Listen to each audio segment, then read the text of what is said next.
How about you? Looks good now. There you go. Welcome to Direct Mail Monday, December 16th, 2019. By my count, that is meaning there is only 2 weeks left in the year, 2 weeks left in the decade. Let's make the most of it, including a great way to accomplish your first task whenever you're using direct mail, whenever you're using email, whenever you're using anything, is to get someone's attention, to get them to want to engage with your advertising, your marketing, your sales message. Toby is here, great seeing you. So when you use an email, that's your subject line. When you use an ad, that's the headline, the image of the ad. When you use direct mail, it's the envelope. First rule, direct mail, doesn't matter how much you paid somebody and how highly skilled they are with whatever's on the inside of the envelope, you got to get the thing opened, right? Now, a little caveat, that's easier than it's ever been before because fewer business owners are smarter than they've ever been. Actually, I take that back. Business owners, 95% probably of business owners are never have been smart about advertising and marketing, but these days, that translates into they don't even use direct mail. It is still the single most cost-effective and most effective way to make money in all of advertising, marketing, and sales is using direct mail, and it's better than ever because almost nobody uses it. So you get very few pieces of mail, and it's more likely than ever, even if you mail a total piece of crap, it gets opened, especially by somebody around my age or of a beyond the digital age when we used to get mail and we used to get excited. In fact, even when email first came out, if you remember, that's how AOL promoted their service with the old "you've got mail," and everyone's excited. Oh, you've got mail. If you ever went away to summer camp or people go to the military or anywhere overseas, hey, you got mail. You got mail from home. It's so excited to get mail. So nowadays, since you get very few pieces of direct mail in a day, you're likely to open all of them. So this is not as important as it used to be. Still, it's important because a piece of direct mail like this just could look like, this is garbage, this is junk, I got to throw it out. But here's a few clues as to why this is effective. In the first task of any direct mail piece is getting it opened, right? David's here, great seeing you. And David agrees. David has already self-identified as a sharp, marketing-minded business person. Congratulations. So here's the thing. This is what we call in the industry sneak up mail, meaning it does not broadcast who it's from. So you're sneaking up on it, right? Is there a return address? No return address. So that makes it sneak up mail, okay? Or you can call it whatever you want. I call it sneak up mail. My mentors, that's what they called it. So here's a few clues as to why. Here's a big clue as to why it would be junk mail. First of all, it has a barcode and some numbers and some little numbers. Clearly, this is not like a letter from grandma, right? Second of all, it's where do you go? I'm terrible on this camera here. It's pre-sorted, prepaid, blah, blah, blah. Clearly not a letter from home like you would get in summer camp or the military, right? So clearly this is some kind of business related. Junk, I'll just throw it out. But wait a minute. They're using the old fake official looking piece of mail to get somebody to open it, okay? So these numbers here on the bottom corner, that looks like some government type of thing, like it's printed on a government check or something. I can't put my mind to it exactly if somebody's here and wants to put in the comment where that's from, but it looks government-like to me. Looks like official. And then, of course, this nonsense over here, this, again with the camera, this I don't know, black box 0 or O or whatever that, I don't know, that's some official something. And then, of course, the old urgency and how this is important, open immediately. And now here's the deal. If you're mailing to business owners, we don't give a crap, okay? We are renegades. We are the 10% of Americans, for instance, probably even a smaller percentage around the entire world, who don't follow the rules. That's why we run our own business. We do our own thing. We're self-reliant, whatever it's called, right? We independent. We're dependent on ourselves. So we don't follow the rules. We don't do things just because you tell us. In fact, usually if you tell us to do something, we don't do it. But this works on the masses.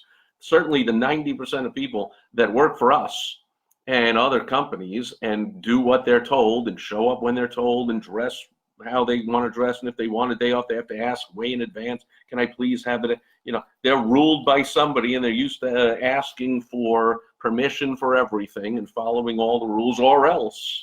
And so when you tell them important, open immediately, they go, oh, I got to open immediately. It says so. So we can't judge the effectiveness of this on the envelope by how little it affects us, right? We look at it and we go, important, open it. Who says it's important? And don't tell me to open immediately. I'll open it if I feel like it and when I feel like it. That's not most of the world. If you're mailing this to consumers, most of the world, this is going to work. They're going to go, ooh, says it's important, says open immediately. That's got the importance and the urgency, right? We learned that lesson. Go off on a tangent, but there's a difference between important and urgent. And we have to know that when we're doing time management, right? Like when the phone rings, that's urgent. It's ringing right now and it's going to stop soon. But doesn't mean it's important. It could be a wrong number. It could be a telemarketer. It could be, well, I love telemarketing. They're important to me, but they're not really important in the grand scheme of things, right? So urgent, doorbell rings. Oh, that's urgent.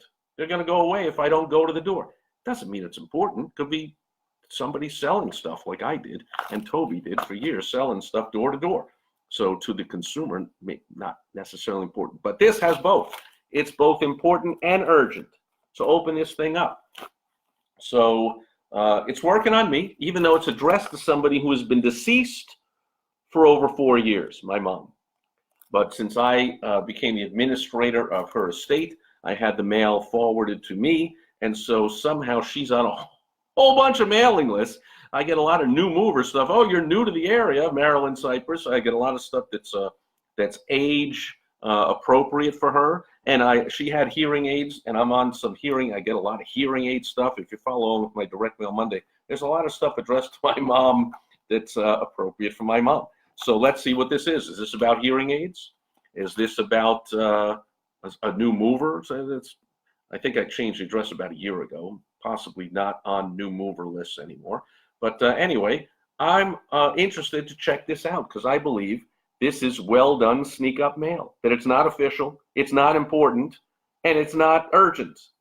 It's just a piece of sales material. It's direct mail. And so far, from the envelope, well done.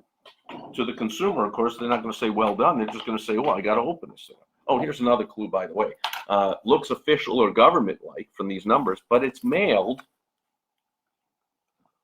from Carroll Stream, Illinois. And since I lived in the Chicago area for 16 years, I know that is very close to O'Hare Airport. So that is some mailing facility conveniently located close to O'Hare, where they have a big mailing facility near the airport. So it's a good place to locate a big fulfillment center, big print and mail place. So you can easily get that stuff in the mail and you don't have to pay high rents of being in downtown Chicago or anything like that. Gee, my trusty Rhino letter opener is somehow not working well to open this letter. Come on, Mr. Rhino, there we go. All right, so let's open this baby up. And let's see, first thing I'm gonna do though, just for privacy, there's a window envelope, so I'm gonna cross out the address on the letter itself that was showing through the envelope. Okay, so we open this up, and in there is only one piece of paper, tri-folded, and yep, I figured, blank on the back. So fail number one, got to put something, you got all this space here. Use this to sell. Okay, bonus points if you don't need me to tell you some of the things you can put on the back here. I'll tell you the easiest, simplest one is some testimonials. Okay, that's always, no matter what you're selling, that's easy. Get some quotes from your customers that they're coming in crazy on Yelp and Google reviews and social media, or you can transcribe a video or an audio that they've done for you, whatever. But get something on the back here. Come on, what a waste. Why just send a blank back? So the inside, not as well thought out as the outside. So right away, I got clue number one that this was not done by me or any other real expert in marketing. But pretty good.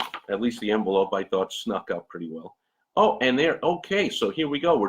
They're even trying to be more official on the inside. Now I already know it's fake official from the outside, from the fact that it was mailed from Illinois to Arizona. This is fake official. But they're continuing with the fake official stuff. So right away on the top, Endurance, whatever that is, some kind of company that is not the government, right? And then they have, RE, regarding the 2019 price increase, customer code. They give some bogus number here that might be the same on every letter. Contact, okay, there's a phone number. And then, look, it's a 2019 Vehicle Notification Department from Northbrook, Illinois. Now, Skokie Boulevard, Northbrook is on the north, what's known as the North Shore. Well named there, Northbrook. The North Shore along the Lake Michigan in Chicago. It's not in Carroll Stream, so why would they be driving all the mail 45 minutes through traffic to go from Northbrook to Carroll Stream to mail something? So a bogus mismatch already, which of course people in Arizona wouldn't know, and my mom, of course, wouldn't care, the recipient. But again, clues to someone paying attention that this is bogus. Important Vehicle Administration. I'll give you the first, that's why I laughed when I saw it. I'll give you the first hint of how I know this happens to be bogus. My mom, first of all, has been deceased 4 years, and I think she hadn't owned a car for probably at least 4 or 5 years before. So she didn't own a car in 2019. She wasn't alive past early 2015, March 2015, she passed away. She did not own a car in 2015, 16, 17, 18, 19, or 2014, 13, 12, or 11 probably, right? Last time she owned a car, she got in some kind of car accident. She had MS and something happened. She got in a car accident and that was it. I was like, Mom, that's it. Take a hint, sell the car. And there wasn't even Uber in those days. Just take a cab or a bus or a shuttle or anywhere you wanted to go, and like forget the. We had moved her to a huge semi-retirement type of apartment thing outside or just outside, actually just inside New York City, right near the border of Long Island, and it was self-contained everything. Her bank was there, restaurant, movie theater, stores. Everything there, really never had to leave. So get rid of the car and save money on even having to have a parking space there. But anyway, so this important vehicle information, Mom didn't have a vehicle, so nice truck. So my guess, before I look at it, is that Endurance. Oh, and even by the name of it, you could probably guess too. It sounds like a warranty, some kind of warranty. Endurance, like we want your car to last. That's my thought, that they're trying to sell some kind of warranty. That's my guess. Let's check it out. Dear Marilyn, nobody called my mom Marilyn. My mom was Mom. Oh wait, that's to me. To other people, she was Lynn. But anyway, dear Marilyn, we've just been advised there will be a price increase. Now, here's a hint, by the way. My mom, even if she were alive, she would be 1933. So what's that? 86? She'd be 86 years old. So this tiny font, likely not what you want to send. So somebody in that age range, right? With a larger font, a lot larger font would do. We just been advised, if I got to put my glass, come on. We just been advised there'll be a price increase to our extended vehicle there it is, to our extended vehicle service plans. Ooh, EVSP. It's important. Yeah. Trying to sound official. Effective December 12th, 2019. After that date, we will not be, clearly I got this a week or two ago. After that date, we will not be able to honor the service contract quotes designed specifically for your vehicle. Again, no vehicle. Please call us at 800 whatever so we can hold your EVSP contract at the lowest program rates. I love it. Very smart. Your contract. My mom didn't have a contract, didn't even have a vehicle. We got to hold your contract. And that's very smart. When vehicles expire out of factory warranty due to time or mileage, the vehicle said blah, blah, blah, blah, blah. So you want your loyalty pricing, avoid the high cost of unexpected repairs. Oh, we want to make sure we do everything possible to earn your business. So know that this program is limited. So that's good. You got some scarcity there. So it was important. It was urgent. Now it's limited. These are all devices that copywriters use, that people that know how to sell use, whether it's in person or whether it's in print or whether it's in video. You want to use these triggers, use these tactics, use these. The name's not coming to me, and we're live on a video. My head is scrambling a little bit here at the end of the day. You want to use these techniques, whatever you call them. So we've got urgency, we've got importance, and now we have scarcity, that the program is limited based on your current mileage and age of your vehicle, both of which don't exist. At this time, no vehicle inspection is required. That's good, because it'd be tough to inspect something that doesn't exist. And the no fee payment option is available. I gotta love that one. The no fee payment options. They almost got me wanting to call this number to find out what nonsense is their no fee payment option. No fee payment option. Does that mean no processing fee, no interest added on, no fee, no money down payment option? Like, no fee payment option. I'll take the no fee payment. I'll take the free warranty on the car that doesn't exist, please. If I was one of the, like, the jerky boys crank calls, I would call them up and do that. Like, I would like the no fee payment option on the non-existent vehicle, please. I want to pay nothing, and I want to get nothing to cover nothing. Please call, blah, blah, blah. We can be reached, blah, blah, blah. I don't know why they continue this Illinois thing. We can be reached from 8 to 8 Central Time. But this is Arizona. We're not in Central Time. Well, please refer to your customer ID number. See, that makes it sound official. And then they're having the what is known as the Pearl. So here's an extra bonus tip at the end here. I haven't seen these used in a while, but they're effective. They used to be. I don't see where they wouldn't be anymore. A Pearl. In the industry, where is it? Here. That's known as a personal URL, P-U-R-L, a Pearl. So it's got the name and some bogus number, dot. So it's a subdomain of mydirectwarranty.com. So it's a smart URL. They should be capitalizing the M, the D, and the W. So another miss there in the M and the S, although my mom would recognize her name. But this My Direct Warranty, more easily discernible when, of course, you would differentiate the words, which in a URL, there's no spaces. So we want to capitalize each word so it's clear they're different words. But at least it isn't totally confusing like some URLs are. And they weren't stupid enough to get the name of their company in the URL, you know, whatever it's called. Endurance Warranty Services, you know, Endurance Warranty Services LLC is an independent nationwide company. So Endurance Warranty Services LLC.com would be stupid. MyDirectWarranty.com sounds cooler. And the subdomain Maryland Cypress 2275. So what this Pearl does, this personal URL, by the way, is, and if you want help with any of this stuff, and if you want, I can point you to companies that do Pearl marketing. Go to helpfromsteve.com, and I'll help you out with that. Maryland Cypress 2275 dot. So when she goes there, she'll see a site that will say, "Hello, Maryland." It's her. It's for her. It's going to populate automatically with "Hello, Maryland Cypress" when she goes there, which makes the person feel like, "Wow, built a website just for me. This really is just for me. This offer." And but more importantly, or equally important, or also importantly, for the advertiser, for the marketer now, they're going to know that my mom responded, which you don't often know with direct mail who even opened it or who read it.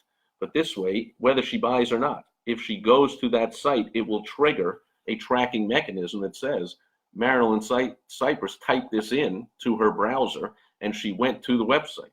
So they can step up the marketing efforts to her. So instead of her getting another letter in a month that says, hey, you know, we'll give you one more chance, well, they can send a letter behavioral based. Okay, I don't want to get too into the weeds here, too advanced. Again, you want to get advanced about it, go to helpfromsteve.com. We'll get as advanced as you want. But behavioral marketing is the most effective, of course, because it simulates what happens if there was no automation. What happens with a person? You would say, oh, I saw you went to the website.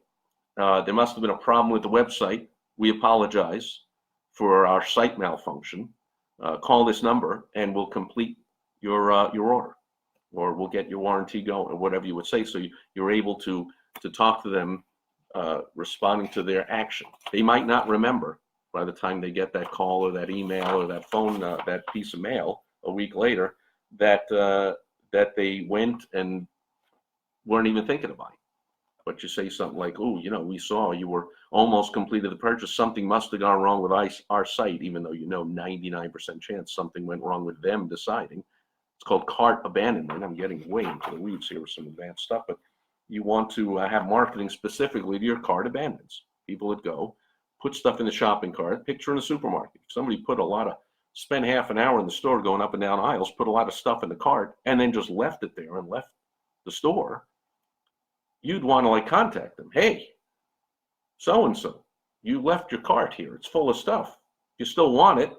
Click here. You still want it? Give us a call. You still want it? Blah, blah, blah. That's why Amazon will leave your stuff in the cart, and any other site worth anything will leave your stuff in the cart as long as you're signed in, and then they'll contact you. I'm sure, hopefully, well, maybe you've gotten all that. If you ever left something in the cart, hey, we saw, blah. So that's what going to this Pearl triggers. They know my mom responded, and they can do both. They can step up the marketing to her. They can also now sell her information, her name and address, to other marketers who want to market warranties to her or whatever. And so here's a person that was at least interested enough in a vehicle warranty to go to the website, right? Again, they'll be fooled if I do it just to check it out, or if I call this just to crank call them and go, I want the no fee option, no fee payment option on the car that doesn't exist, please, for the person who's been deceased for 4 years. Anyway, it's sincerely the vehicle protection coordinator. There's another good lesson there. Lots of good lessons today. You want to pick some titles for whatever your name, whether this person actually exists or not, on the direct mail piece. Pick a nice, descriptive, cool-sounding title, right? Rebecca Patterson likely doesn't even exist, no such person. But if there is such a person, maybe she's some marketing person or some intern or who knows, the telemarketing desk, operator. Let's just call her the vehicle protection coordinator. And even if she had something to do with this warranty, she's probably known interior to the company as a salesperson, the business development, VP of business development. But no, that doesn't sound good. Let's call her the vehicle protection coordinator, right? So you want to pick a good term, and there's all kinds of jokes for that, right? When the garbage man hands his resume in for a new job, he says, I'm the waste management coordinator for 9 years for the city of whatever. Like, ooh, waste management coordinator, waste management facilitator. You're a garbage man, right? So pick the cool descriptive type. So lots of good lessons on here, some do's, some don'ts. Overall, bottom line is, at least it was an example of what I was talking about in the beginning without knowing anything about what's on the inside. It's what I call sneak up mail. You're using curiosity, one of the strongest impetuses, one of the strongest triggers to get somebody to take any action at all is curiosity. Humans, we're curious. We just got to know. In neuro-linguistic programming, it's known as opening a loop. You cause some curiosity. Human brain just needs to close the loop. Wow, what's on the inside of this? I don't know. What's so official? What's so important? What's so urgent? I got to open it up. Use that kind of stuff when you're advertising, marketing, selling, email, conveying any message at all. As usual, Direct Mail Monday is not just about lessons to use with mail. It's marketing, advertising, sales lessons to be used in your business in any way, that's the last W of the WOW strategy, that you choose to communicate with your audience. Fair enough? So that's today's lesson. I don't see any questions, comments, concerns at this point. If you have them and you're watching the replay, feel free. Put them in a comment wherever you're watching this, and I always respond when appropriate. Otherwise, thanks for watching today. I'll be back tomorrow with another lesson on Topical Tuesday. Is there any news going on these days? Anything newsworthy? Probably not. Nothing happening that could be important in the world or in the country, because it's like a week before Christmas. Everyone's on cruise control. Not likely. So I will be back tomorrow on Topical Tuesday. Thanks for watching today. Oh, I got to click this twice. where I say over and out. Bye-bye.